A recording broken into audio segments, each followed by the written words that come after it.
A flooding is a regular occurrence across, but the deluge of 2022 was the worst the country has seen in over a decade. Well, climate change and the lack of adequate infrastructure are some of the reasons given for the worsening of the situation.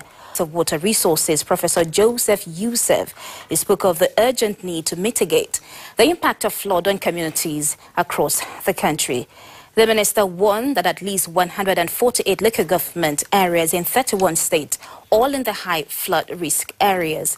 The warning was given during presenting the general highlight of the 2024 annual flood outlook prepared by the Nigerian Hydrological Services Agency on Tuesday, April 16, 2024 in Abuja. Every year, the Nigerian government, through its agency, releases annual flood outlook to forecast and give early warning to flood-prone communities, with overall objective of sensitizing Nigerians on the need to take prompt measures to avert flood disasters. At this event, the Nigeria Hydrological Services Agency has again released its report, asking states that will be affected to leverage on it and put mitigation systems in place. This year's flood outlook highlights critical areas of concern needed to be embarked upon by various authorities. It identifies that 148 local government areas in 31 states of the Federation are at high risk of flooding. It also points out that 72 local government areas are to experience flooding between the months of April and June 2024, while parts of 135 local government areas will start experiencing flooding between the month of July to September this year.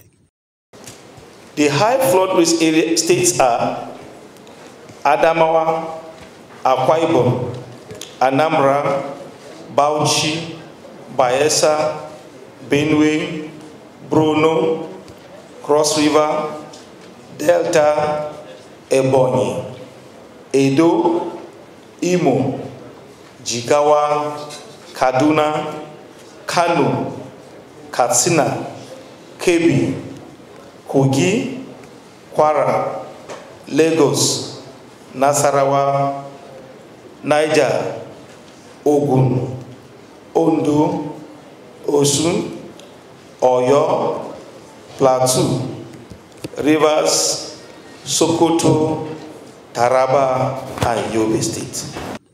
Minister of Water Resources and Sanitation, Professor Joseph Youssef, while unveiling the report, lamented that flood disasters has had a devastating impact in the country. He appealed to state governors to give the information from the annual flood outlook prompt attention. Notify all the state governors on the level of flooding to expect in their respective states. Letters and annual flood outlook publications with maps have been dispatched to the governors. Disaster risk managers, health observers, decision makers, and other stakeholders are encouraged to promote preparedness and embark on flood control and mitigation measures to safeguard lives and property.